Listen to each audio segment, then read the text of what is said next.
Mhm. Okay, we are online now. Welcome, dear participants. And Mostafa is our presenter today. Sophia von Dobschuetz is the presenter of the lecture. The moderator is Mostafa, and Dr. Al Baz of GIZ is with us today. Just to give a short closing note from side of GIZ to this. Also with us is my colleague and friend Hans Hartung. He's one of the authors of the e-learning course, which you have seen for the last 3 months. Hello, Hans. And hello, everybody. I think I propose, okay, I propose that Mostafa takes over and starts the webinar. Thank you very much, dear participants. Welcome to the fourth webinar of this course of sanitation.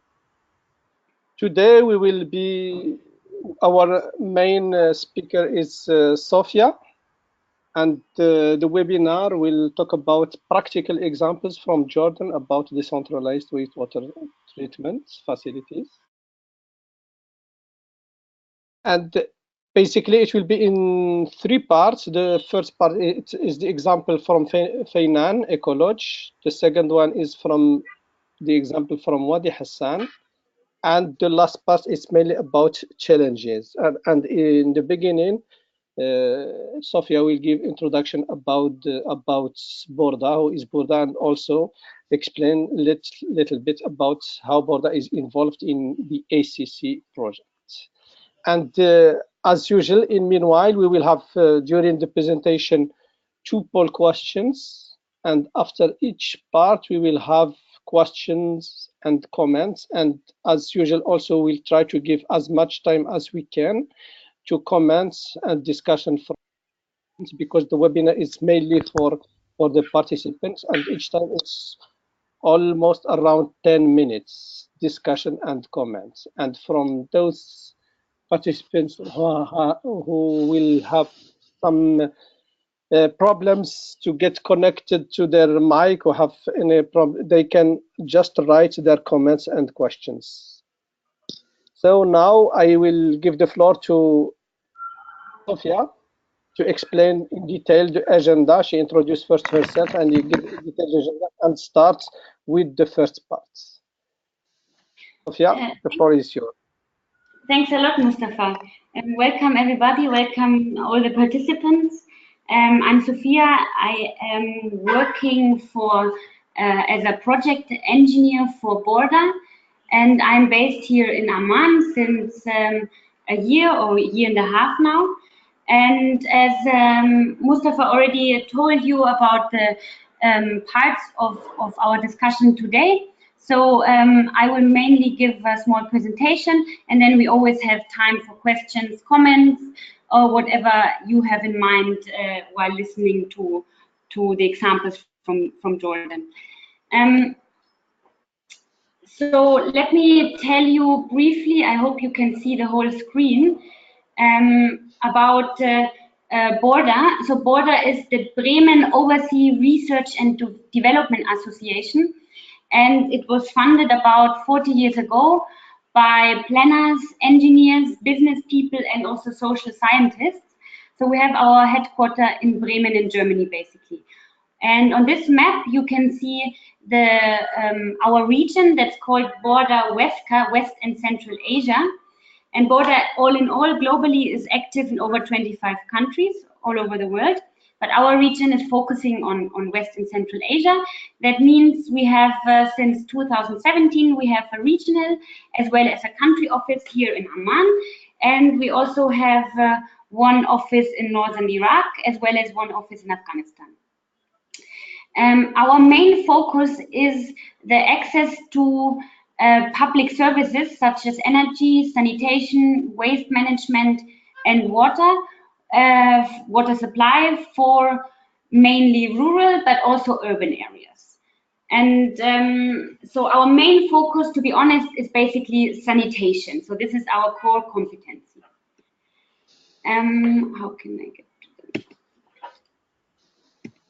So as you heard already last presentation from Rania, that after the project in Rehab was basically cancelled, BORDA was new here in Jordan, and we had discussions with the GIZ ACC-project, and in the beginning of 2017 we signed a cooperation agreement with the ACC-project. Our part of this project is basically to be a technical advisor for GIZ. So what we are doing, or what we did, is we design sanitation systems. So we did 2 designs for the treatment system in Feynan and Wadi Hassan that I will explain briefly in the next minutes. And as well as we develop manuals, that means an operation and maintenance manual and a construction manual for these small-scale sanitation systems. And also we are working in capacity development. That means every kind of system that you're building, you need to train the operator in operation and maintenance. Then currently we're doing the e-learning, and in the future we hopefully will also do a business model training for these sanitation solutions. So I will start with the practical example from Feynan Ecolodge. So let me tell you the status of the project. First of all, implementation starts next month, inshallah. So Feynan Ecolodge is located in the Dana Biosphere Reserve. So it's a naturally protected area in Jordan, a bit south of the Dead Sea. You can see that here in the map. And the Ecolodge is owned by RSCN, the Royal Society for Conservation of Nature. But the operator is a private company called Eco Hotels. The special part about this Ecolodge, touristic hotel basically, is that it is completely off the grid. So that means they don't have any permanent electricity supply. So they're not connected to any electricity network basically. The water that they receive for the hotel, they get from a natural spring around 5 kilometers far from the lodge. And they currently have electricity only by sun, so by photovoltaic, and only for the night hours. Then they're quite, they try to reduce the amount of plastic that they produce and use in the Ecolodge. They separate solid waste, and they try to heat in winter time by firing olive mill waste. Basically, it's a congested product. It's called GIZ. I don't know whether I pronounced it correctly. They don't have any AC, so the cooling is by the architecture. So how the Ecolodge was designed and constructed. And in the future, through the reuse project, hopefully we can plant some native trees to cool down the area a bit. So in the pictures you see here the inside the lodge, so it's only lighted by candles in the night, the main areas, and in the bathroom for sure they have a bit of electricity by photovoltaic. So currently, they don't have any kind of, they have a treatment system, but it's not well functioning, and that also reuse is not in practice. So currently, they have a non-performing septic tank. Basically, what does it mean? So they have a sealed septic tank with an infiltration chamber. It's worth to mention that the Ecolodge has already a gravity sewer in place. So the house, the lodge, is connected by a gravity sewer to the treatment system or to the septic tank, better said. And this gravity sewer is a separate sewer. That means grey water as well as black water are separated from each other. Currently, the black water is directed into the septic tank that you can see here in this picture, the first chamber. The first tank, so it's a sealed septic tank, and then it has an overflow into this round infiltration chamber. And from there, the, let's say, only pre-treated wastewater is infiltrating into the ground. and they have many problems with smell. The appearance is not very pleasant, and they need to desludge this septic tank very frequently. And as you have to know, the lodge is not accessible by a normal road, it's only a gravel road. So that means the desludging tanker is quite costly. It takes quite an effort to reach the lodge, and the private operator needs to pay quite something. The grey water, on the other hand side, is separate, as I said. They only have a grease trap that is located behind this bush. And then the pre-treated, or let's say not really treated, grey water is also infiltrating into the soil there. You can see that here in this picture. So as I said, they have a kind of pre-treatment system in place, but at the moment, no reuse is practiced. And as we know, Jordan, with its water as a very water scarce country, this can be improved. So let me talk a bit about the requirements for the treatment system. So we have some specifications for the location. So first of all, I want to show you a very short video about the flood, because you can imagine Dana, the Jordanians know it. We don't have a lot of rain there. So let's say 9 or 10 months of the year, we don't expect any rain. But if it's raining, it's heavily raining. And therefore, I want to show you a video from 2016. It's quite short. I hope you can see it. So this is the nearby Wadi. The lodge is located here. I noted with my mouse on the left side. And this is the nearby Wadi. And you can see floods can happen, let's say. And if it's happening and it's raining very heavily, you have to plan your system so that it's not flowing away, basically. So we had to find a specific location where the treatment system is protected from major floodings. And we also had to be careful that the treatment system is not destroying the visual appearance of the lodge in this area. So for the flooding, we selected a specific site, as well as have a very small flood protection wall here in this picture. And then, as I said, the lodge doesn't have permanent electricity supply. That means also the system needs to be independent from any permanent electricity supply. So any kind of pumping, aeration, or technology that needs a lot of electricity needs to be avoided. The third point is that the area is a natural, it's a protected area. It's a biosphere reserve. So any kind of new plants that are introduced to this area are forbidden. So we had to find native plants. And all in all, the whole system needs to be close to nature. So it has to fit into the context of Dana, basically. The next requirement for the treatment system is the flow. So as I said, Dana is a touristic site. It has seasonal and daily peaks. What does it mean? So seasonal, the peak season is from March till May, June.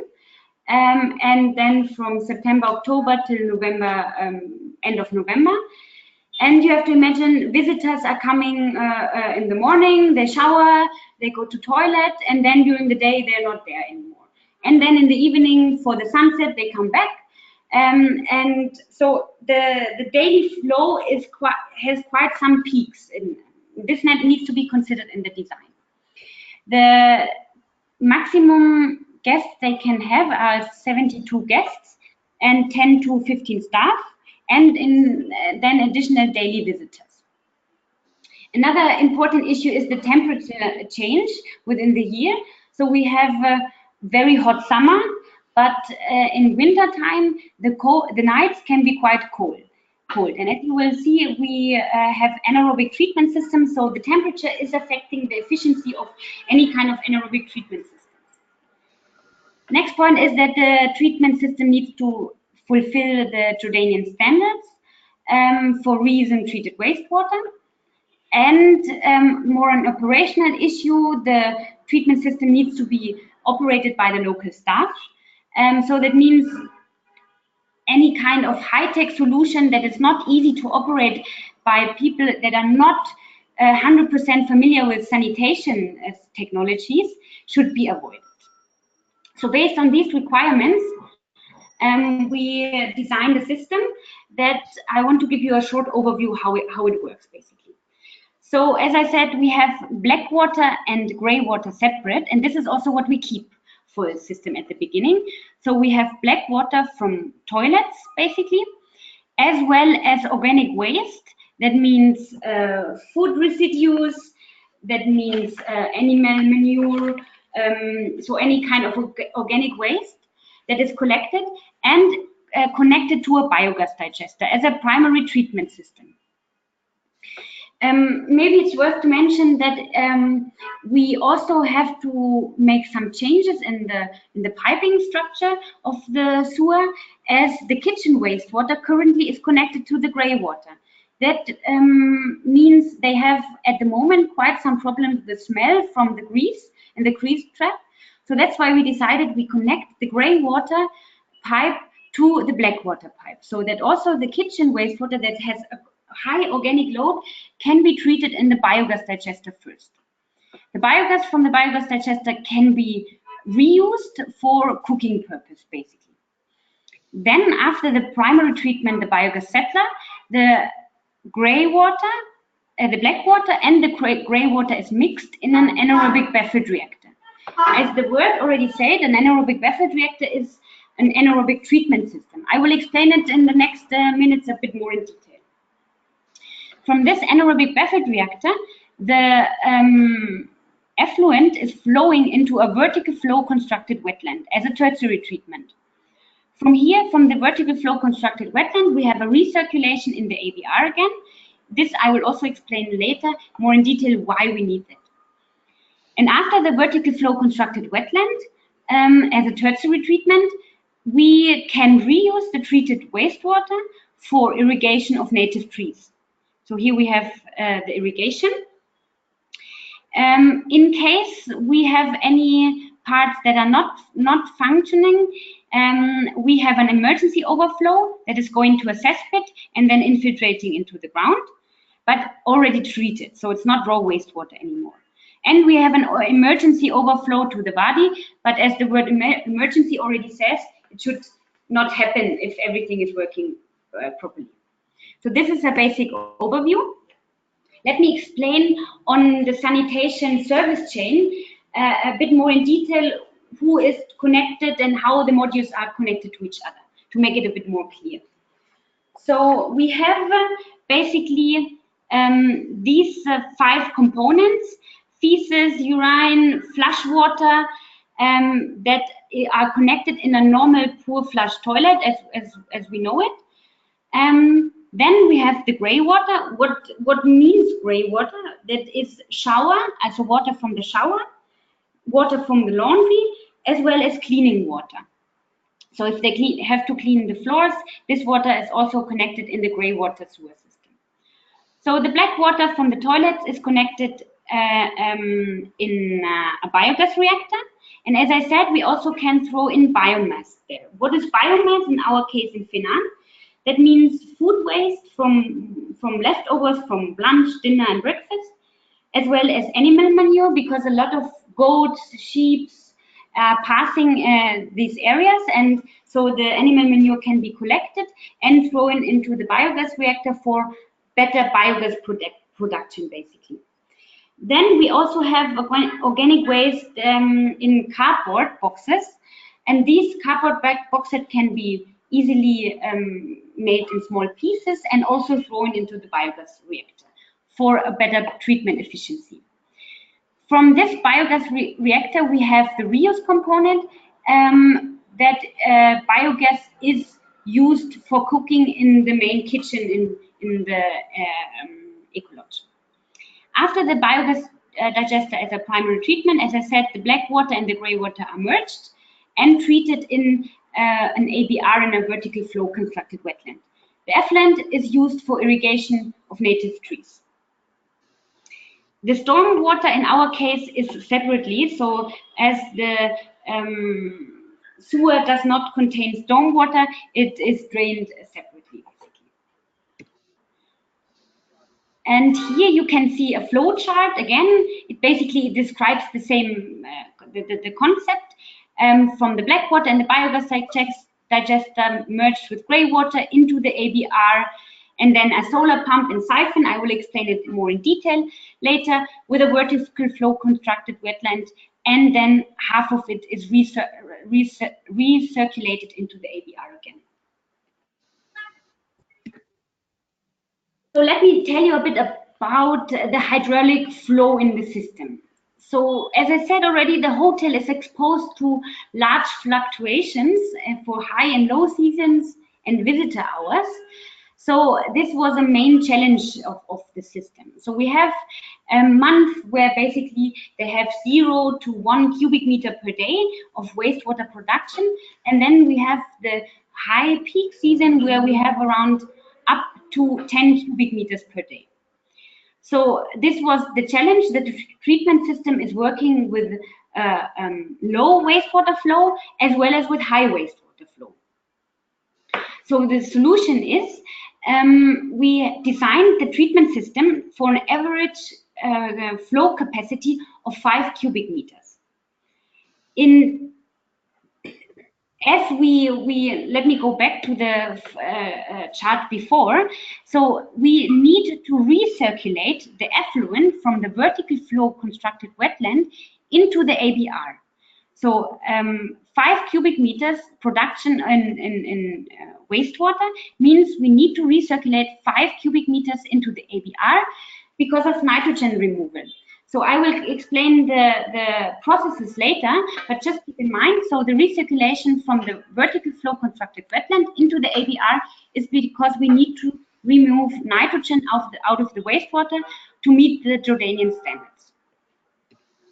So this recirculation gives us a bit flexibility. That means if we have a normal day, the treatment facility can treat 5 cubic meters per day.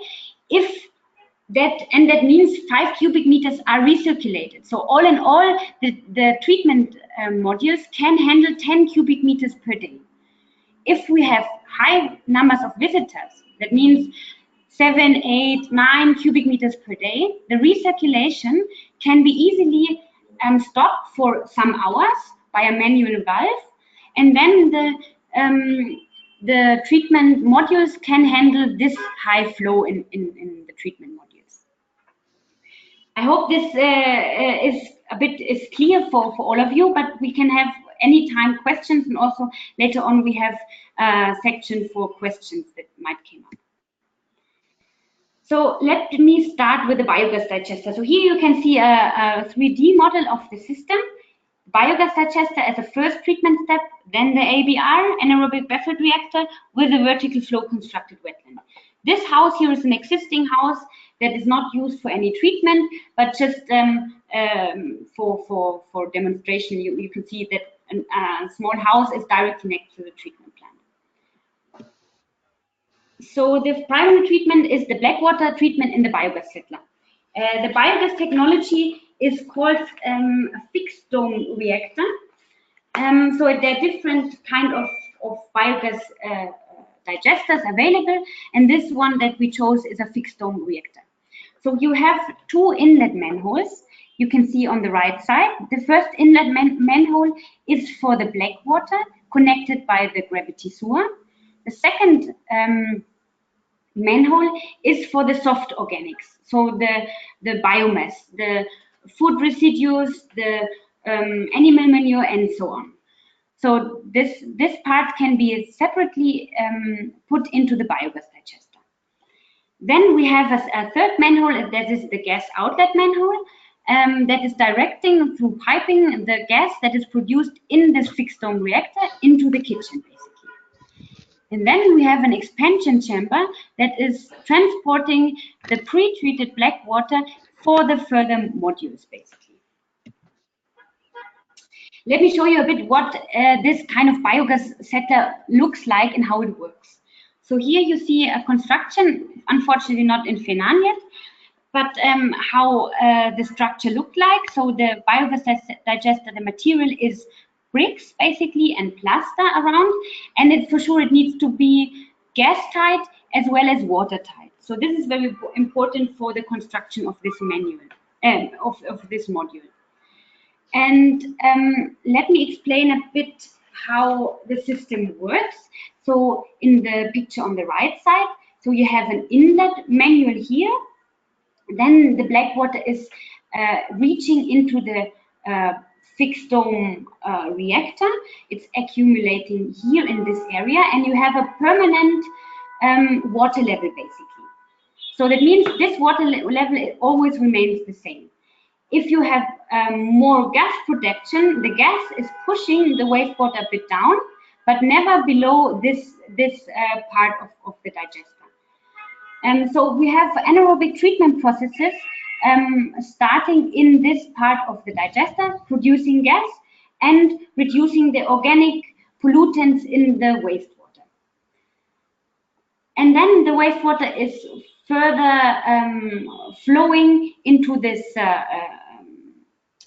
chamber, where here it's written a fertilizer, but in our case we treat it further for reuse in the end.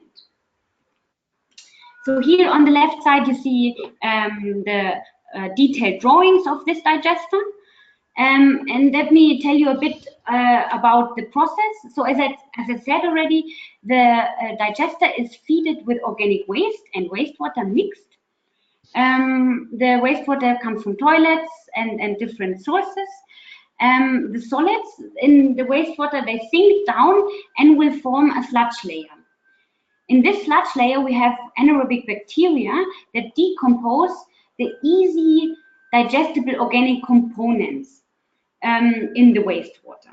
So, and this means the longer the wastewater stays in the digester, the better the treatment efficiency is. And then the wastewater is flowing into the expansion channel and further treatment modules. The key data about this module is the size is 20 cubic meters. We have a gas production of around 3 to 5 cubic meters per day. And as I said, this gas is only used for cooking. So as the quantity is not enough for transforming it into electricity, because we have a lot of losses there, we decided the only valuable source is to use the gas for cooking.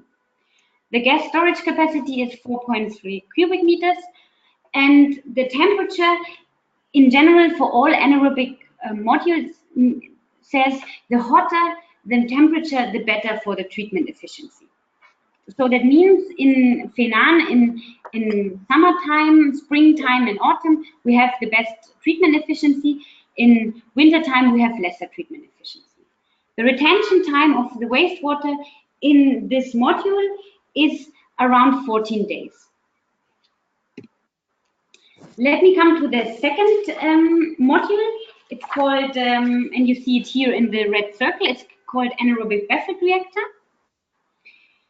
This is how an anaerobic baffled reactor looks like in Feynan as a 3D module.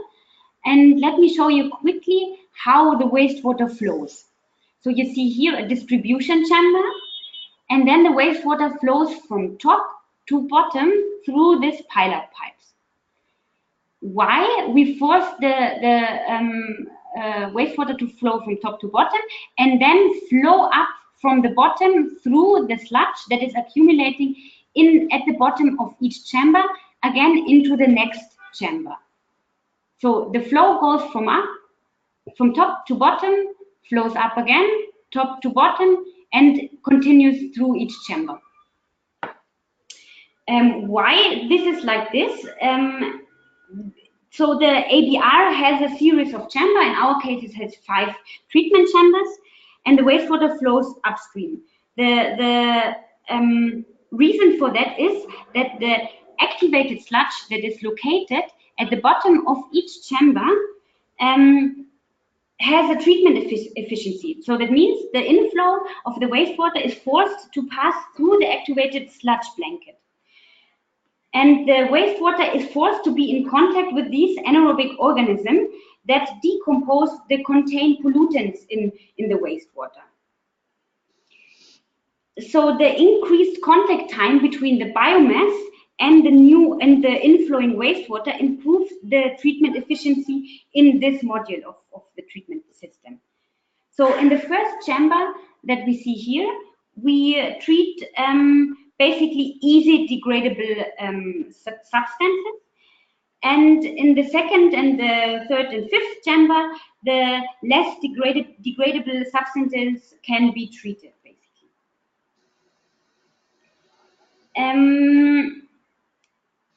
Exactly. So what else needs to be said for the ABR? So the ABR needs to be desludged regularly. So what means regularly is that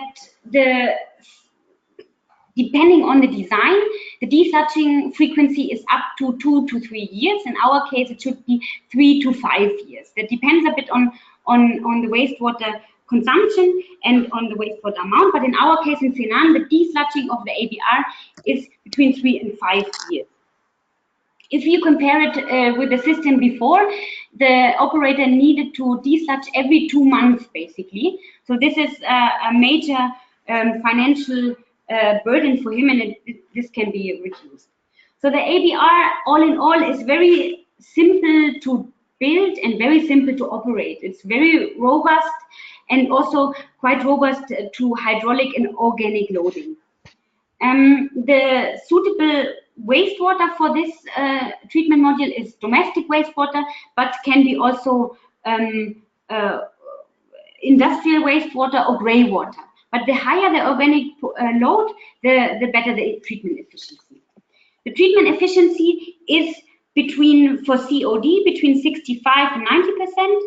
For BOD removal, it's a bit higher, between 70 and 95%. In our case, the treatment efficiency after the ABR, I wrote it here at the bottom. For COD, we can reach 200 milligram per liter. For BOD, around 19 milligram per liter, and TSS around 70 milligram per liter. As I said, winter time a bit less, in summertime a bit higher even. So this is the system from top. Just to remind you, here we are in the ABR. And what are the next treatment steps? So we have a second chamber here. It's called solar pump 1, that is pumping the treated wastewater, pre-treated wastewater, into a distribution chamber on this side. From this distribution chamber, a floating valve is distributing the wastewater equally into the vertical flow constructed wetland. Here we have a hydraulic section. Let me quickly explain where we are. We are now here at this stage of the ABR. Solar pump chamber 1 is pumping the pre-treated wastewater into the siphon chamber, where the siphon chamber with the siphon transports the treated wastewater or pre-treated wastewater in 5 batches per day into the vertical flow constructed wetland. That leads me already to the third component of our treatment system, the so-called vertical flow constructed wetland. The treatment processes that we have in this module are, first of all, the decomposition, the oxygen transfer, and nitrification through recirculation.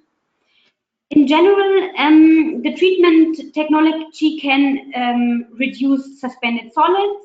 It can partly disinfect the treated wastewater, and we also have nitrification processes in the vertical flow constructed wetland. So it's a combination of aerobic and anaerobic decomposition processes in the wetland. And basically, what is this wetland? It is a PVC lined basin that is planted with the reed plants and with a filter substrate.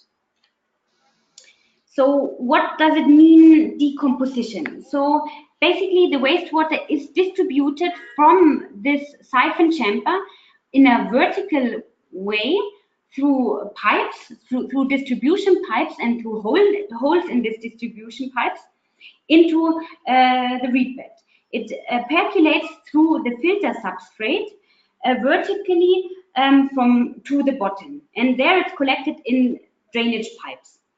We have several decomposition processes going on through the filter substrate as well as through the reeds. They have roots in the substrate where decomposition can take place. Then we have oxygen transfer. So oxygen is transferred into the reed bed through basically two processes. First process is that we distribute the pre-treated wastewater from the siphon chamber in 5 batches maximum per day into the reed bed. That means batches, so oxygen can enter into the substrate layers.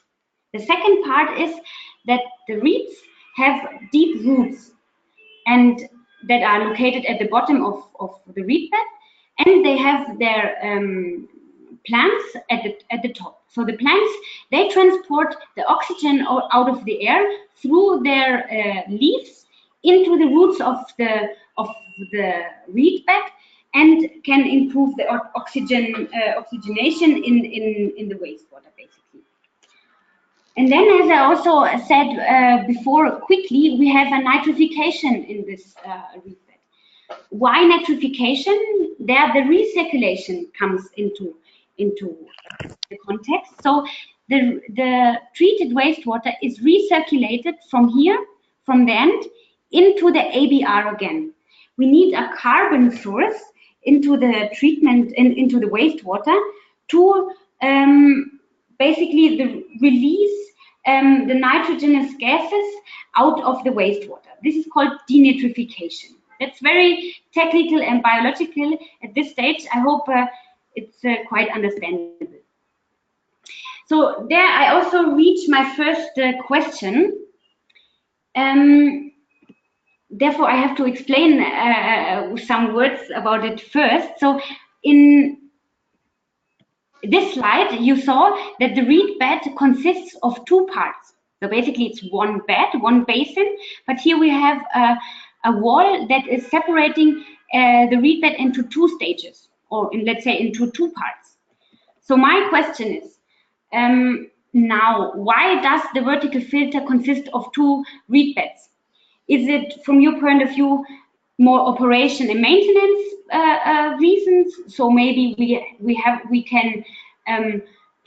can lock down one reed bed if something is clogged, and then we can clean it and then start operating it again. So this would be choice number 1. Choice number 2 would be an intermittent loading. So that means the treatment, the reed bed is first loaded on one bed and then secondly on the other bed. Or what do you think? Could it be also that we have a higher hydraulic capacity for the peak flows? So this would be the poll question. Okay, dear participants, you have 1 minute to choose your answer. I think it's quite clear and quite direct. And we have now already 40 participants have already voted. 50%. So still 20 seconds.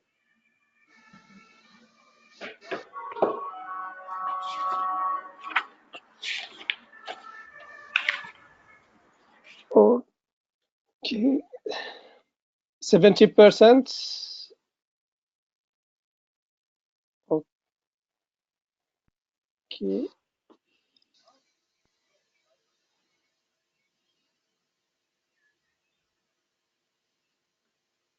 Still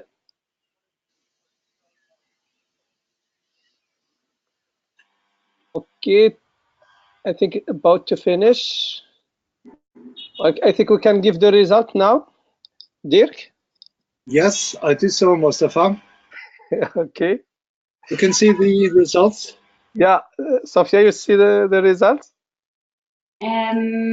No, I cannot see them. Where can I see them? So 34 they said operation and maintenance. 41% they said intermittent loading, and 24 they say more hydraulic capacity. So very equal spread within the answers. It's mainly between the two first answers. Okay, so the correct answer in our case for Feynan is operation and maintenance. So why we have two stages is if we say we need to cut the reed plants after some years a bit, we need to, the filter might be after some years a bit clogged, so we need to be able to stop the distribution of the wastewater into the reed bed. So therefore we can stop one reed bed, the other one is still operating. So if visitors are there, guests are there, the treatment plant is still operating properly, and we have time as an operator to cut the reeds, to do any kind of operation maintenance work, basically. So it's the purpose of two reed bed stages, let's say, is purely operation maintenance. Some vertical flow constructed wetlands are also intermittent loading, but our system not. So we're loading the two reed beds in parallel, always. Only if we need to make maintenance work, then we stop one reed bed. And the hydraulic capacity, no. So the treatment system is designed to handle every kind of hydraulic flow, peak flow, low flow. So this is not the reason for the two reed beds. Okay, thank you very much, Sophia. And for this first part of the presentation, I think it was very interesting. A lot of information and very practical information, practical example. It took 35 minutes, but I think it's worth it. And I hope that it was also very interesting and very important for our participants. And if you have any comments or any questions, please, it's the right moment for you to raise your hand and give your questions or your comments.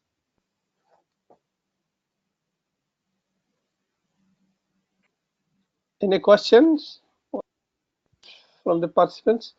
Okay, I think I have already one hand. Where is it? Okay, Razgar, please go on. Yeah, thank you. I have a small question. Sophia, would you please explain how do you transfer the water from the ABR to the vertical construction wetland? Which technology do you use? Thank you. Thank you for this. I directly answered this question, right? I don't know. I didn't really get it. Maybe you explain. Okay, let me answer. So how I understood this question. How is the wastewater transferred from the ABR into the vertical wetland? So in Feynan, it's a combination of a solar pump as well as a floating valve. So the solar pump, why do we need it? In Feynan, at our location, we don't have a nice slope. So basically, the area is quite flat. So we need to pump the wastewater into this distribution, into this solar pump chamber, into this siphon chamber. I'm sorry. Why we want, as we don't have permanent electricity supply, we use a solar pump. So in order to avoid permanent pumping and need a battery for the solar pump, we decided that we also we need a floating valve. So the purpose of this floating valve is that it collects the pre-treated wastewater up to a certain level. In our case, it's 2 cubic meters. If the wastewater is 2 cubic meters in this siphon chamber, then the siphon is operating and is flushing the whole 2 cubic meters in one flush into the vertical flow constructed wetland. So we need this one flush or these batches for the treatment process in the vertical filter. So we don't want to have permanent wastewater just dripping into the vertical filter. We need batches for the pressure in the pipes, as well as to have a combination of aerobic and anaerobic phases in the treatment, basically. Okay, thank you. Now, perhaps, we have 3 hands. We go to Lina. Lina, please demute yourself. Okay, Lina. Yes. Yeah, please give your comments or question. Thank you, Sophia, for your comprehensive presentation. In fact, I have a question about the biogas settler. First, I want to check if I understood what the mechanism. There, the black water is introduced, and then there is a kind of settlement of the solids, in addition, of course, for manure and other source of organic carbon. And then the gas escaped in a specific process, and the effluent or the water or the liquid phase, it will be discharged to the BAR. If this is correct? Yes, that's correct. Okay, then now the settled sludge, what is the sludge retention time and for this sludge, and what is the way to, there is a specific way to discharge it? Okay. So thank you for your question, first of all, very valuable question.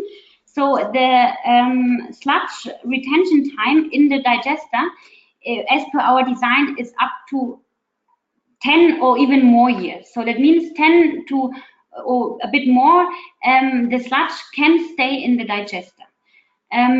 If you exceed the 10 years, then you need to get a desludging truck and desludge the digester, basically. So what could be possible, but not really feasible yet in Jordan, and also we're not allowed to practice it, that you dry the sludge from the digester and reuse it as organic fertilizer, basically. But as the Jordanian regulations doesn't allow to reuse treated sludge yet. So that means for Feynan, up to 10 years, the operator does not have to do anything. After 10 years, he has to see, okay, what is the sludge level? Is it already filled? Then he needs to get a truck and desludge the digester.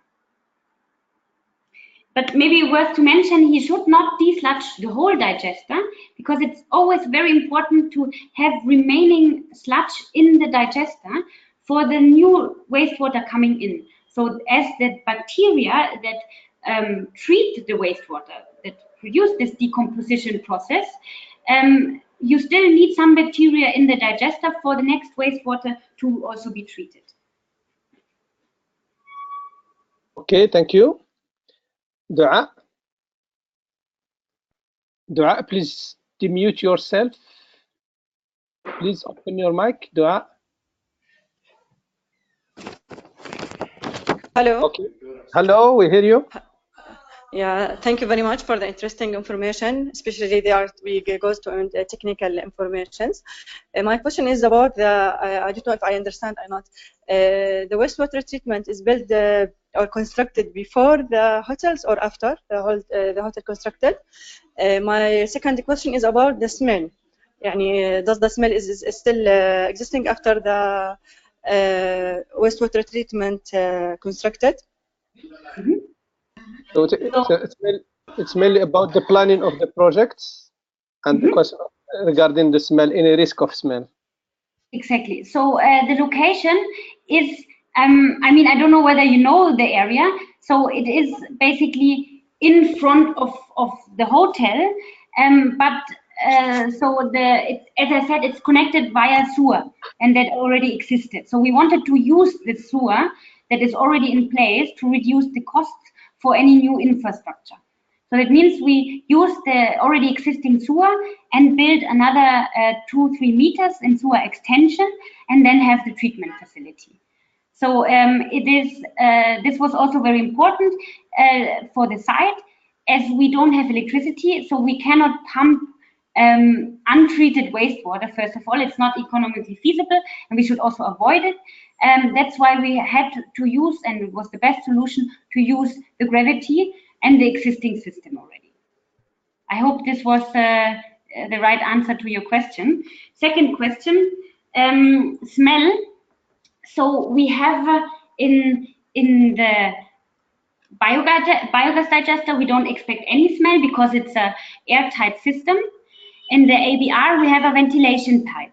The ventilation pipe is located behind this small house that you see here. So there and it's higher, so it's above 2 meters basically. So if you walk beside it, so that you are not affected by the smell.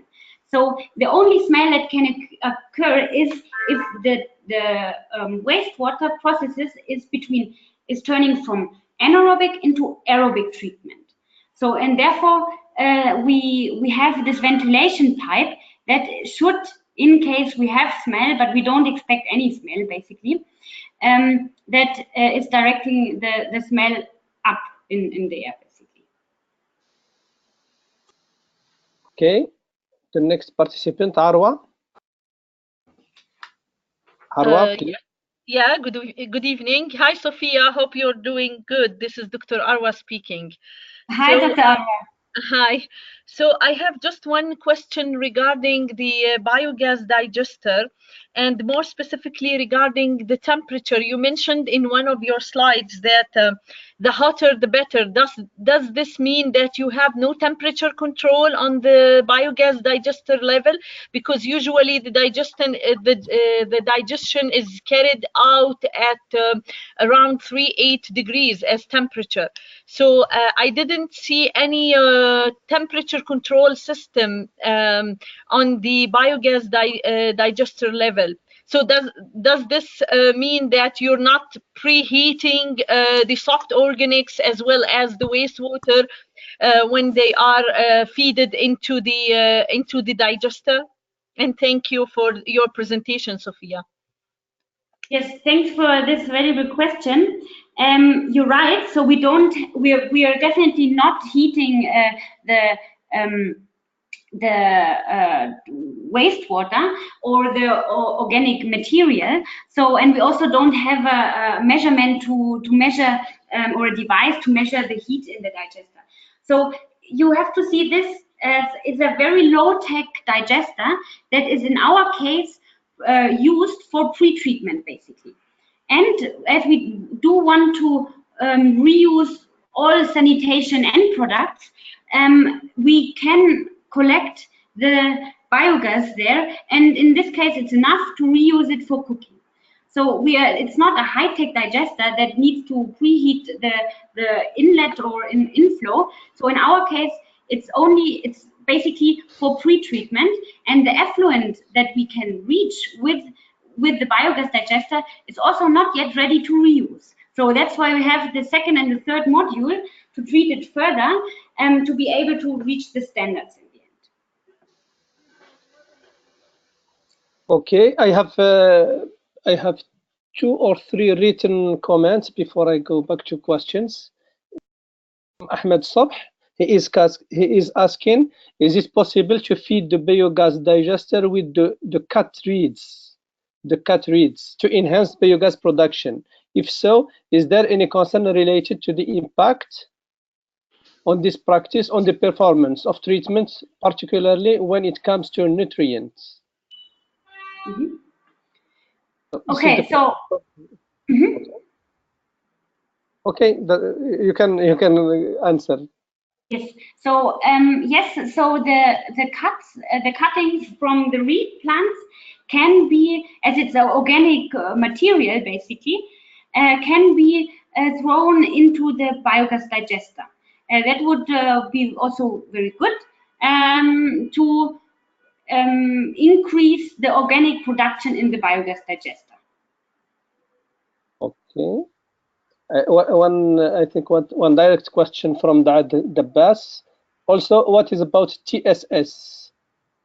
Would this quantity affect the vertical filter? Will it is accumulated there? So I don't understand the question. So the question was whether we have TSS reduction in the ABR and whether this affects then the vertical flow constructed wetland. Did I understand that right? Yeah. The problem is if the TSS is higher, it will affect the vertical filter. Exactly. So good question.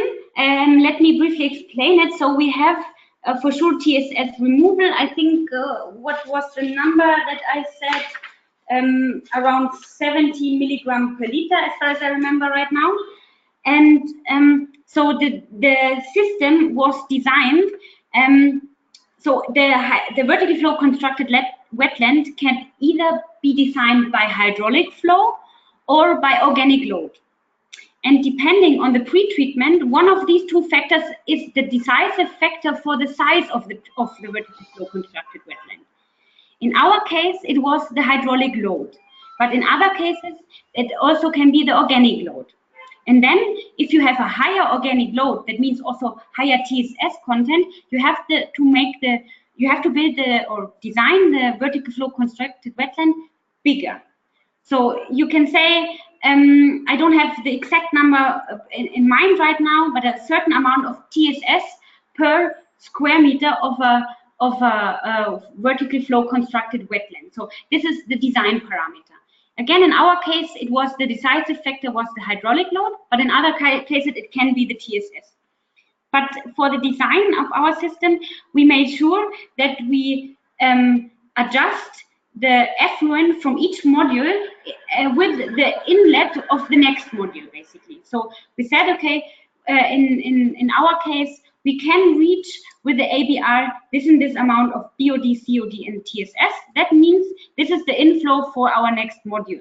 And therefore, we try to reduce the costs as well as the size of the treatment system in saying, okay, the vertical flow constructed wetland can handle a higher biological load. So that means we don't need to add another module, or we don't need a sixth chamber of the ABR, because the vertical flow wetland can handle this load, basically. Okay. I still have Lina and Arwa are back, but even we are running out of time. But I think it's very important, and I will give them the occasion to give their questions another time. Lina, please unmute yourself. Okay. Okay. Thank you, Mostafa. Sophia, in fact, I have two quick question. The first one, it is about the cost. How much is the cost of this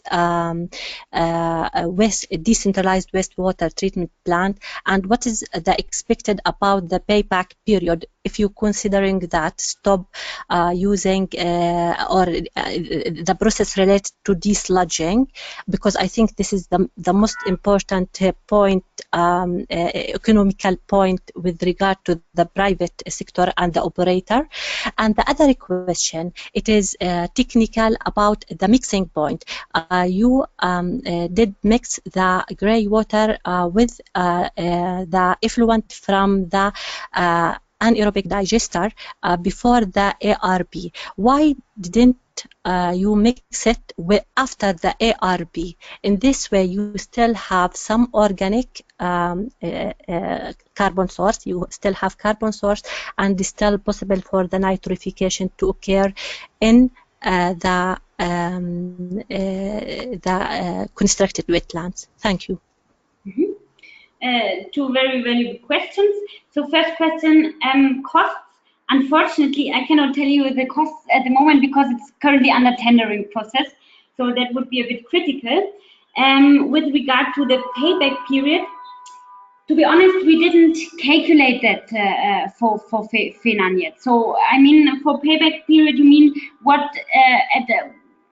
within how many years basically the operator would be able to reduce its desludging cost, and at what time, after how many years the system would pay back. Unfortunately, I cannot answer. We did not calculate that yet, but it would be worth to calculate it. Second question was about why we mixed the grey water into the ABR and not after the ABR. Very valuable question. We had a hot discussion within our team when we did the design, and there were some voices that said, as you mentioned, so why do you mix it to the ABR? you could just distribute it directly into the vertical flow constructed wetland, and having a higher organic load in the ABR basically.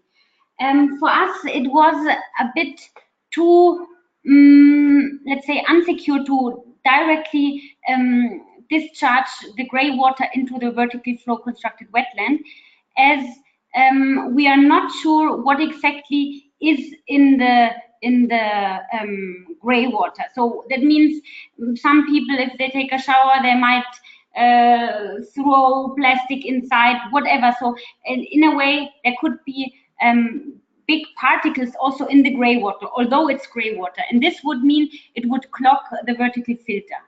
And that's why we decided also to first of all pre-treat the grey water as well in the ABR, and second of all to avoid clogging through heavy big particles in the vertical filter. Okay, the last question or comment quickly, Arwa. Yes, I have, Sophia, a second question regarding the vertical constructed wetland. Actually, you said in your poll question that it's you have a parallel loading for the vertical constructed wetland, and the main reason for that, and you have two parts, of course, and the main reason of having two parts operation and maintenance.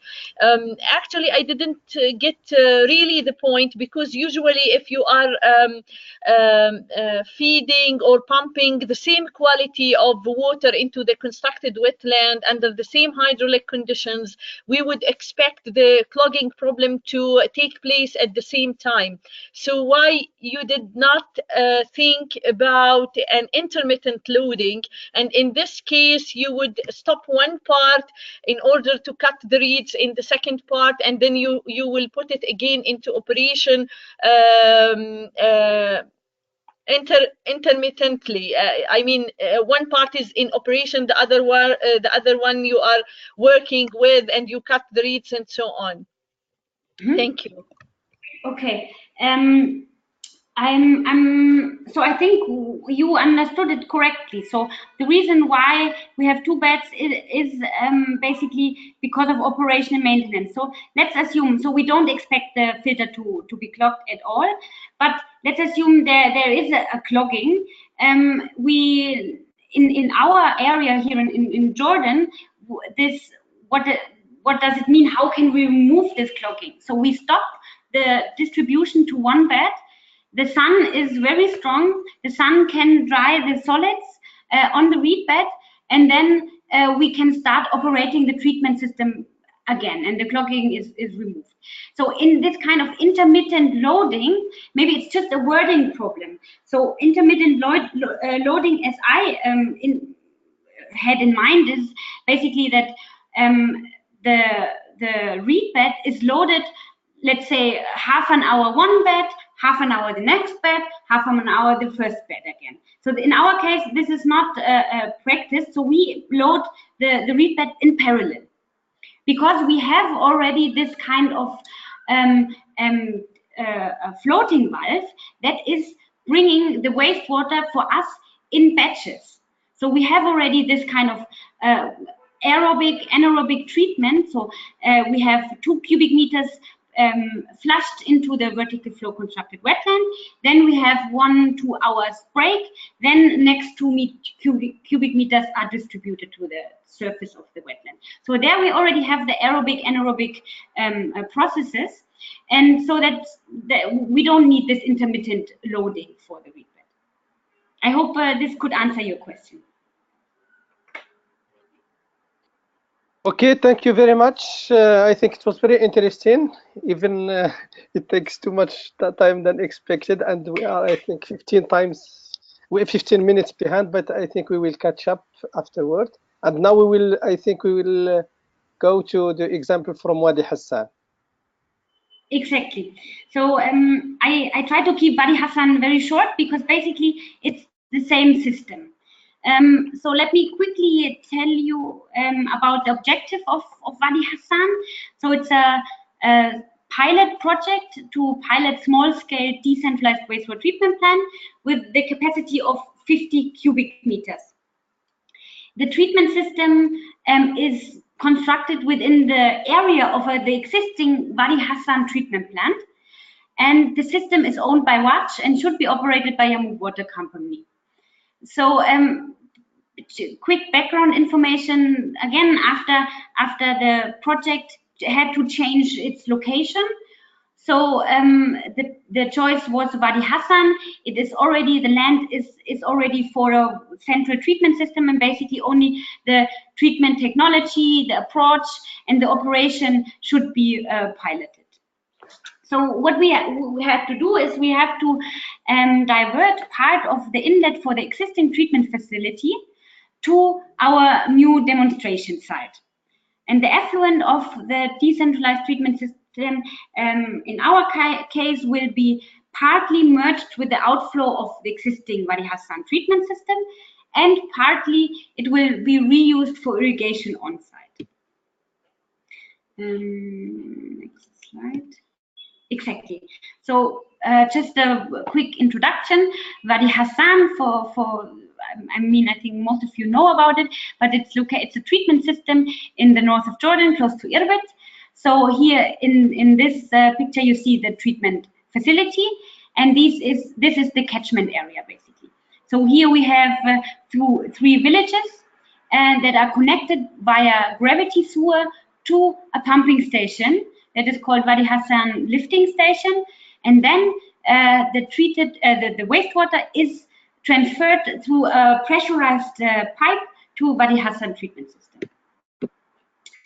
So let me start with the differences between Feynan and Wadi Hassan.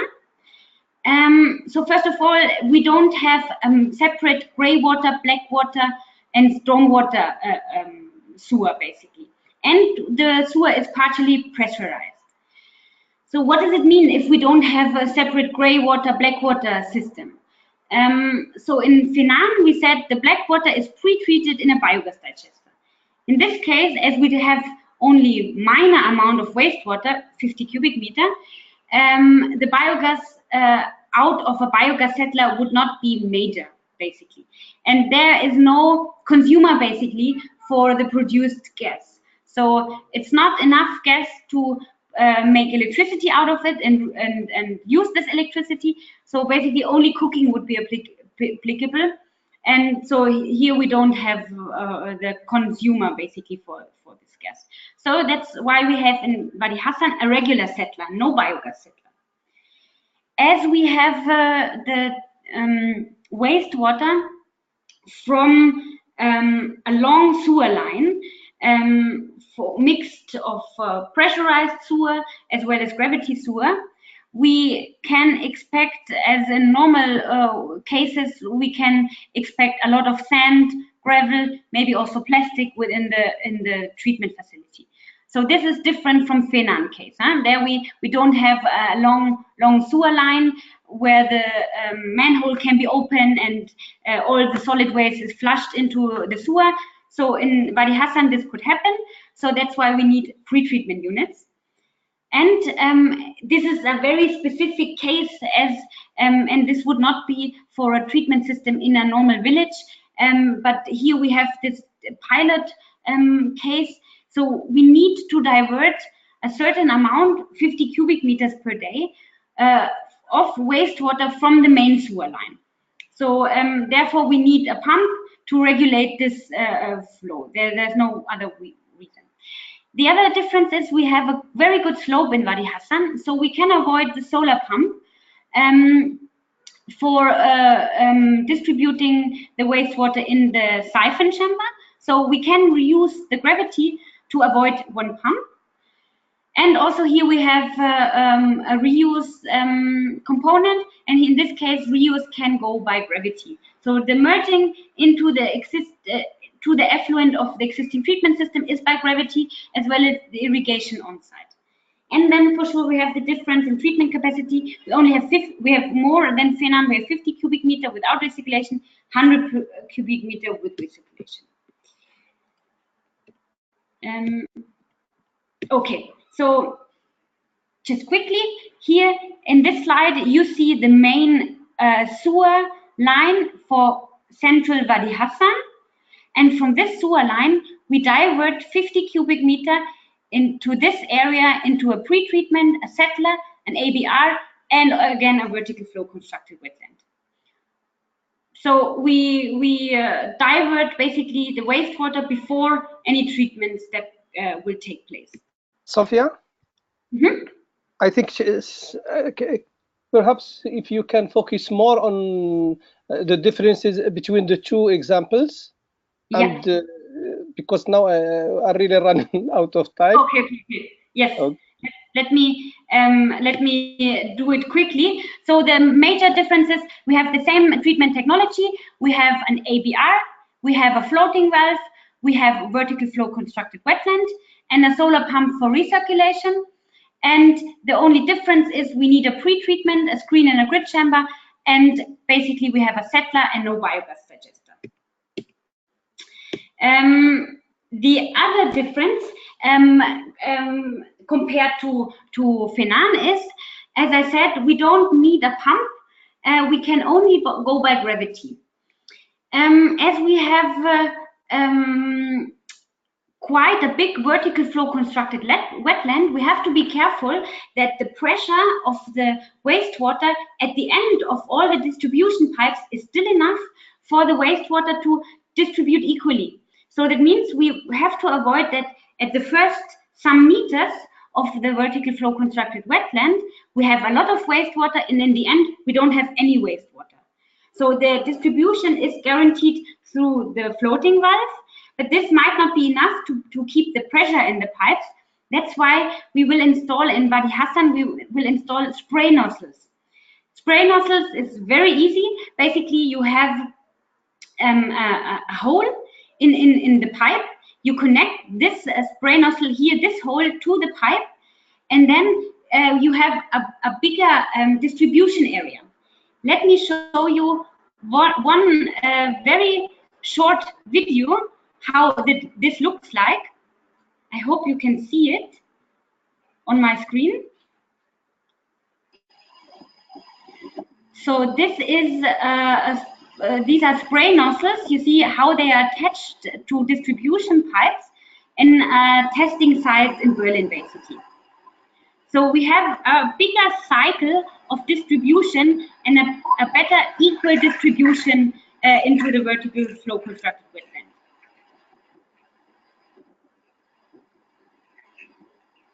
Exactly. So the purpose of using these spray nozzles, as I said, is we want to avoid any kind of energy requirements, but still guarantee an equal distribution until the end of the pipes. So this is basically already the difference to Feynan. So here I would stop and ask for comments.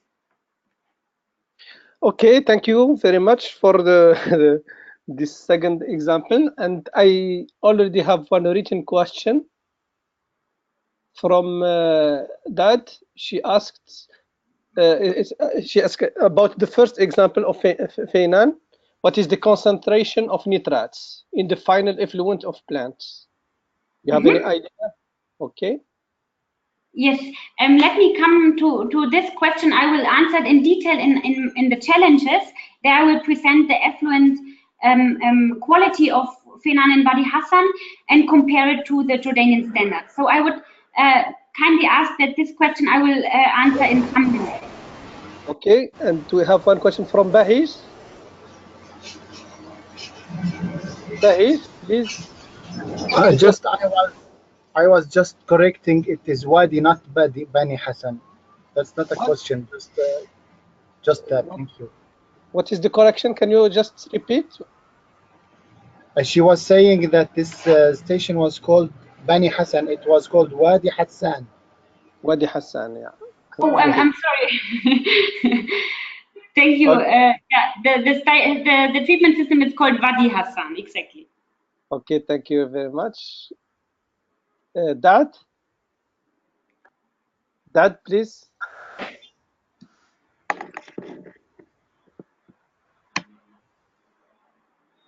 Hello? Yeah, we can hear you. You have a question or comment? No, but what about the quality of the effluent of the Wadi Hassan treatment plant? Okay. She will COD, tackle it. BOD. Yeah. Okay. She said that Sophia will tackle this question in the third part when she will talk about the challenges. Okay, we have, I think, 2 other written questions. It's a question from Dua. She's asking about the odor control in Wadi Hassan. So what is the problem of smell and how to control the odor in Wadi Hassan? Basically the same situation as in Feynan. So we have a ventilation pipe in the anaerobic baffled reactor that is controlling the smell. But for sure, as we have a pre-treatment unit in Wadi Hassan, as you know, most of the pre-treatment units in normal wastewater treatment systems, they smell. But in Wadi Hassan, we have a grid removal and a screen. So this is something for the pre-treatment. In this case, as it's in the area of a central treatment system, we cannot change that. So it's the central treatment system. They have already a pre-treatment. This is already smelling. So in case we don't expect any smell in the ABR and the settler in the vertical filter, only for the pre-treatment basically. Okay, the question from Dad. No, please. sorry, just. Okay, I saw your hand. Sayed. Thank you, Sophia. Hello? Yeah, hello. we hear you. Thank you, Sophia, for your comprehensive lecture. I want to ask why you don't choose another place to make this pilot project in where people use septic tanks and other, not near treatment plants, wastewater treatment plants.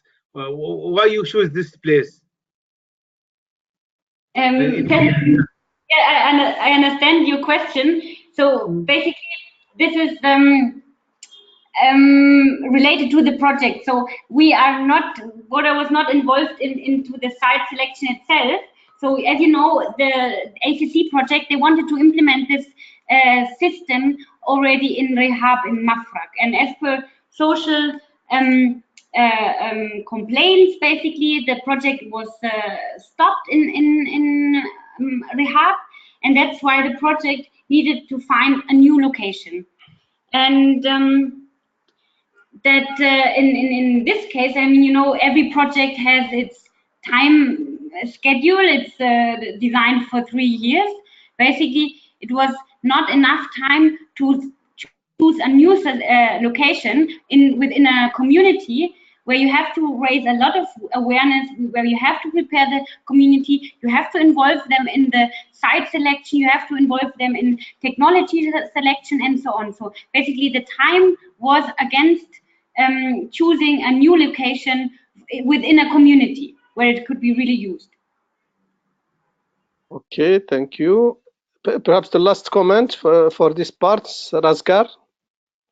Thank you very much, Sophia. In the case of Feynan, you mentioned that the easy biodegradable matter can be decomposed by bacteria in biogas, and the rest could be decomposed in ABR. I mean, the non-easily degradable organic can be in ABR. But what about the Wadi Hassan? Because now we don't have biogas, and do you think ABR is enough to decompose all the to reduce the BOD or the decompose the organic matter? Thank you. Very good question. Thanks for that. So we in Wadi Hassan, we have a normal settler that is basically pretend or is the heavy components, they settle down. So we have basically a settlement going on in the settler, and then we have the ABR, and the ABR is designed in a bigger than in Feynan. So that also in Wadi Hassan we have reduction of BOD, COD, TSS, and so on. That is enough for the vertical filter to handle this organic load basically. So the ABR is designed in a bigger dimension, basically. So we have a longer retention time in the chambers of the ABR, so a more efficient treatment. And so we reach different effluent as in Feynan, but still enough for the vertical filter to handle it, to clog, and to reuse the treated wastewater in the end. But I will talk about the effluent then. Okay, I have two questions, but I think they will be related mainly to the challenges. The first one is linked to the quality, and the question is, what types of plants are irrigated with treated water? Mm-hmm. And the second one is about the people acceptation and the participation. Mm-hmm. So perhaps you will tackle this in the third part in your presentation. So the effluent, yes, the quality. Then the second question was about the acceptance as well. What was the second part again? What about the people acceptance and the participation? The participation? Yeah. Yeah, and so as I said already, this Wadi Hassan choice in location basically was done because of time constraint within the project. So they wanted to implement it in a community. Then social acceptance. You have to work a lot on awareness raising. You have to explain the technology. Basically, you have to involve the community in many steps of the project. In this case, as it's now only a pilot project to demonstrate the approach, to demonstrate the technology, and as it is in the location of an already existing treatment system, there was no real social part for Wadi Hassan. But we are currently working on another project, and there we experience it a lot. So this social awareness rising for any kind of small-scale system is a major part of small-scale sanitation projects. Okay, we can move to the last parts of your presentation, Sophia. Okay, let me talk about the challenge for the design. So the main challenge, as per a design perspective, and here I'm not talking about social acceptance or the operator model or all these soft factors. I'm talking purely about the design. The main challenge of the design was for us to meet one parameter within the Jordanian standards 893 from 2006. So here I listed for you the standards of Jordan. So we have category A, category B, as well as category C, and the flow into the streams and wadis, basically. And here we have the results from Feynan and Wadi Hassan. So as you can see, and these are not yet results as per testing, as per the design. So as Feynan construction starts next month, for sure we could not test yet.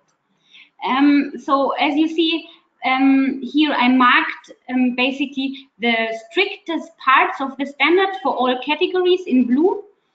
And then I compared it to Feynan and Wadi Hassan. So the green color means that the standard can easily or can be reached. So let me just quickly go into BOD, COD. So BOD for Feynan, we can reach a BOD of 5 milligram per liters. For COD, 40 milligram per liters. So both values are way below the category A standard, that is the strictest, with a BOD of 30 and COD of 100. Same for TSS, for pH. And then we come to the critical point, and this is also why I call it a challenge. So the nitrate removal, we need denitrification in the process. So in the vertical flow constructed wetland, we have only partly denitrification. That's why we had to recirculate the whole effluent into a carbon source or wastewater with a carbon source, so with a high BOD basically. And this is our challenge. So what does it mean that we have to recirculate the whole wastewater into the ABR again? That means that the ABR needs to be designed and constructed for double the size, as well as the vertical flow constructed wetland. That means both modules, the ABR and the wetland, have double the size that they usually need. That means higher investment costs for construction for sure. So, and in our case with recirculation, we can reach category C basically. This is also the category that is applied as per the calculations. If not, we would need another treatment step. So if we want to reach category A or B, we would need another treatment step. But let me go into why this is a challenge. And as I said here already, the treatment modules ABF and vertical flow constructed wetland would be 2 times the size. That means higher cost. So let me go into a question, my second poll question. In Germany, we have a standard for small-scale sanitation systems.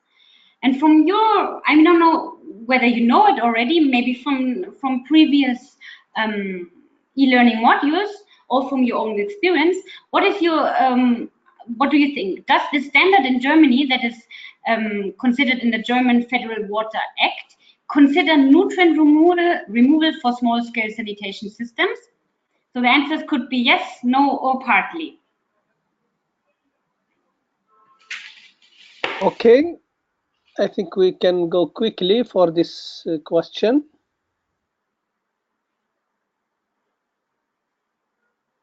Okay.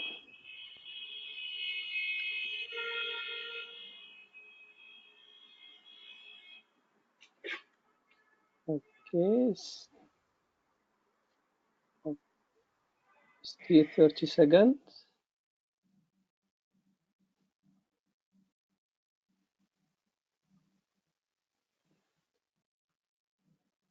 Still 1/3 of the participants haven't yet voted. Please also, if partly if you don't know, you can also make partly because we have not this option. But if you don't know, I think we also you can answer partly. That will give an idea. You can give an idea.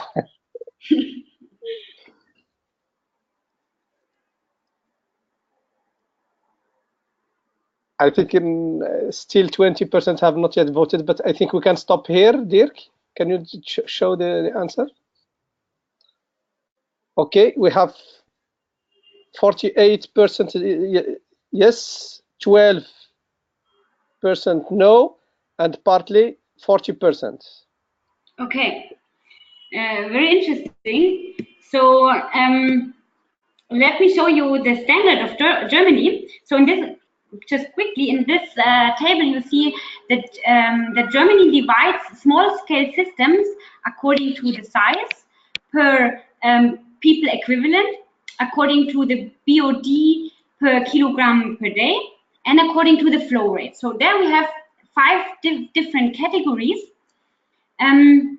Let's look into the people equivalent. So people less than 1,000, between 1,000 and 5,000, and the bigger treatment systems. And as you can see, for the small systems, size 1 and 2, below 1,000 people equivalent and below 5,000, you see in this part we only have requirements with regard to COD and BOD.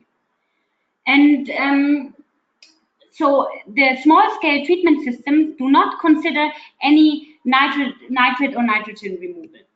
So all in all, the standards in Europe, or as well as in Germany, they do not require the compliance with any nitrate standards. In Jordan, we have this case. We have to remove nitrate no matter how big the treatment system is, basically. So the question is, the purpose of the project or of the treatment system is to reuse the treated wastewater for irrigation in the end. And this purpose conflicts in a way with the duty to remove nitrate, because nitrate is a valuable nutrient for the plants that you want to plant in the end, or to irrigate in the end.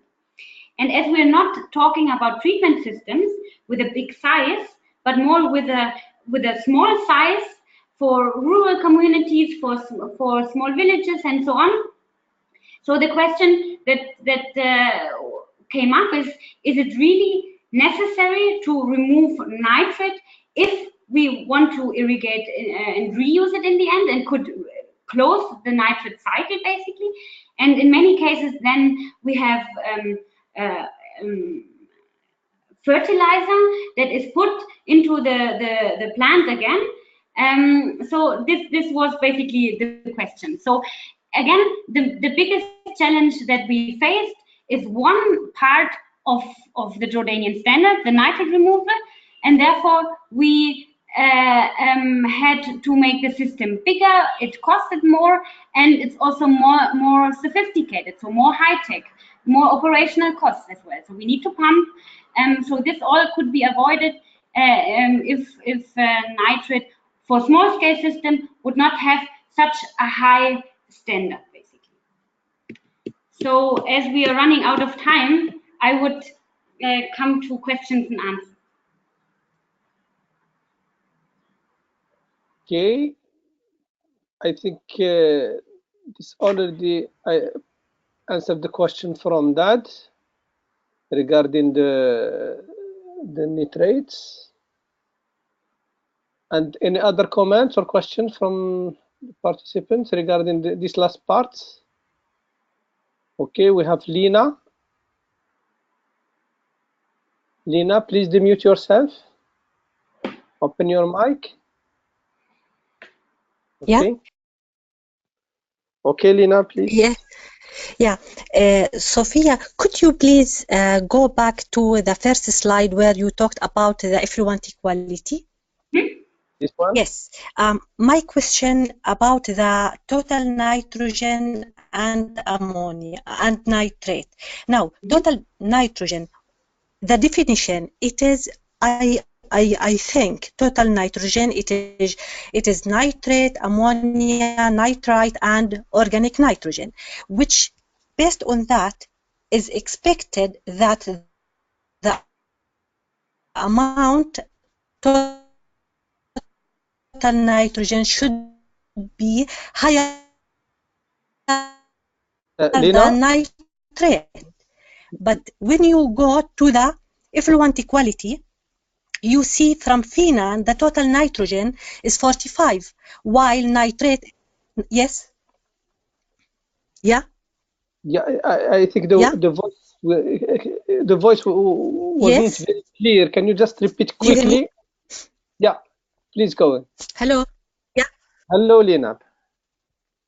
Okay. It is the total nitrogen. Yes, you hear me now? Yeah. Yes? Yes. Hello, you hear me? Yes, we can hear you, Okay. Lena. Please. Total nitrogen, it means all. Okay. Total nitrogen, it means all type of nitrogen, which mean nitrate, nitrite, ammonia, organic nitrogen. Nitrate, it is part of the total nitrogen. But when you go to the effluent equality from Feynan and Wadi Hassan, you will find that the value of nitrate in the effluent is higher than the total nitrogen. So there is something, or the definition of total nitrogen is different from that, what I said. Because total nitrogen is 70, while total nitrogen, yeah. Sophia, you get the question? Yes, I got the question. But I'm not 100% sure that I can answer this question now right away correctly. I have to go back into the documents. But also so according to our calculations, there is a factor how you calculate, because it's not NO3, it's not NHN4, so it's NO3. So in this, you have to calculate again, and then or recalculate, and then you mix it into the total nitrogen. But let me check my calculations, and I can come back to you with the result. I think there are many written questions and answers related to this issue. Perhaps you, afterward you can just in the platform or in emails you can write small answer to this, because I have now at least four questions or answers, and someone is now it's wrong. Someone is giving a formulate. Okay, perhaps you can keep it like this, and afterward let's move into the classroom for the discussion. Okay, perhaps the last comment regarding this part from that. That, please. May I answer Lena question?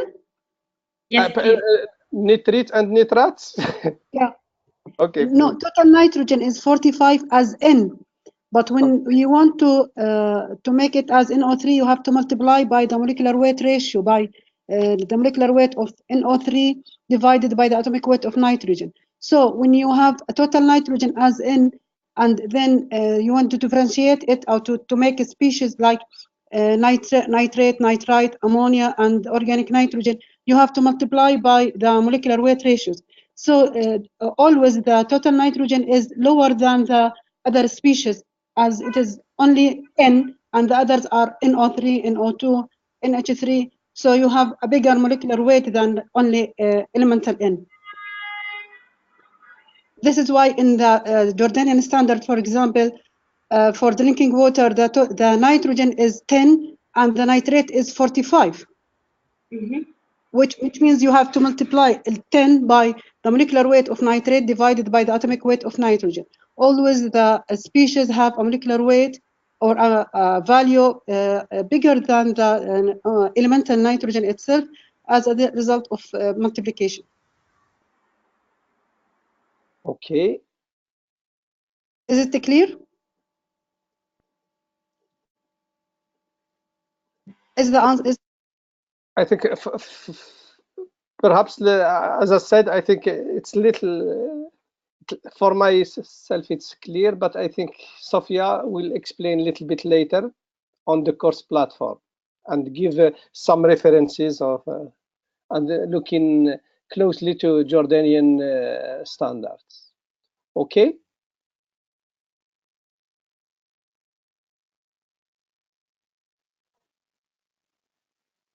I think I don't have any other participants, any other question. Perhaps we can move to the next of our presentation or of our webinar. Perhaps a few words from Dirk and Hans about the outlook. No, we can skip it. You can send it as PDF. Yes, we will send it as PDF. Hans and I agreed to move just to the final words of Ismail, because we are more than 15 minutes or more than 10 minutes behind the schedule. So I think it's better to just skip it and move forward to Ismail. Okay, just our participants, we were expecting to give a few words and outlook about the next course session, the next steps of this course, about the course, and this we will skip it, and you will have as a PDF document. You can read slowly and offline. And now perhaps you can go to the last agenda,